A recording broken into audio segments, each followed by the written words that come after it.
La mia infanzia l'ho passata a Trieste, ma sono arrivata a Trieste che avevo 2 anni, che mia madre, per sfuggire il marito, cioè mio padre, è scappata con una nave a quei tempi, è venuta a Trieste. Allora mi ricordo che siamo scesi nella casa di mia nonna, di mio nonno, in via Carducci, ma forse si chiamava Riva Carducci perché era sul Canal Grande. E lì è per la prima volta che ho visto un gatto, c'era un gatto bianco enorme e questo mi affascinò molto e volli non essere più nelle braccia della bambinaia, scendere e accarezzarlo. E questo gatto ha vissuto ancora 10 anni con me perché non era giovane ed era il mio grande divertimento, il mio grande amico, il mio compagno e mi divertivo molto con lui. E poi dopo ci furono delle cose un po' buffe perché mia madre era naturalmente, come tutte le madri, molto fiera perché io disegnavo abbastanza bene già da molto piccola. E ci fu una specie di concorso e nascondendolo a mio zio, che era un uomo razionale e non voleva di queste cose, mandò dei disegni miei, che avevo 4 anni, a un concorso e misteriosamente, o forse naturalmente, ebbi lì un premio, ma un premio per un bambino più grande, il Cuore di Amicis, le cose di questo genere che io non leggevo, non sapevo leggere. E poi ci fu la scuola e questa mi piaceva molto poco ed era un miscuglio di insolenza e di timidità.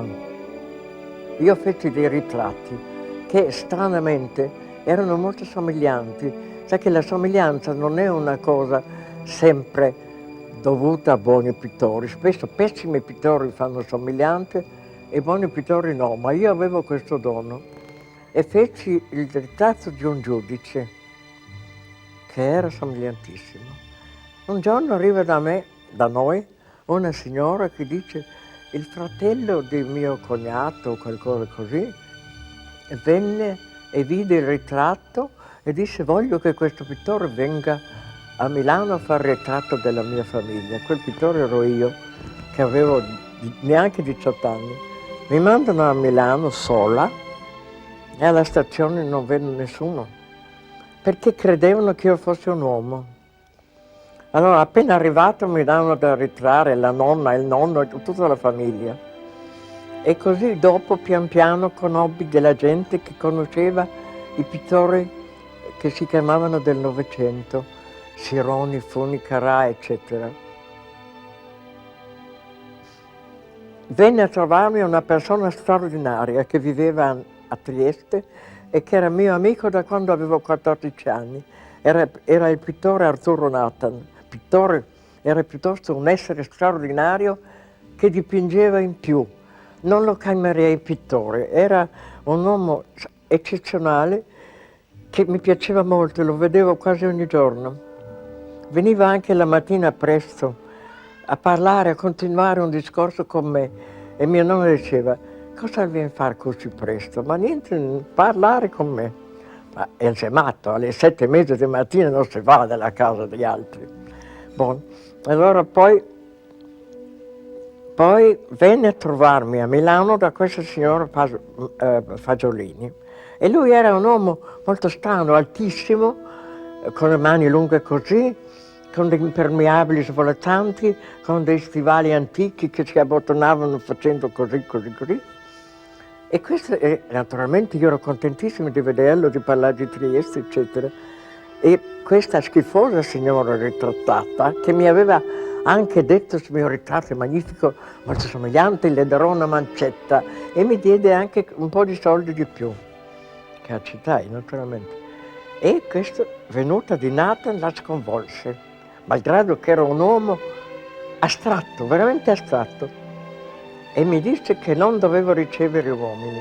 Allora io mi arrabbiai molto e andai subito via la sera stessa. E poi conobbi altra gente a Milano, ma in verità io sognavo sempre a Parigi. Attraverso De Pise e altri conobbi subito della gente molto conosciuta. Per esempio, la mia prima mostra la feci in una galleria Rue de la Boétie, che il direttore era Dior, che allora non era couture. Lui divenne Grand Couture dopo la guerra, e questo era 2 anni prima. E lì fece una mostra e subito questa mostra interessò. Venne anche Max Jacob e disse c'è pas mal du tout e delle cose così. Allora ero molto fiera e contenta.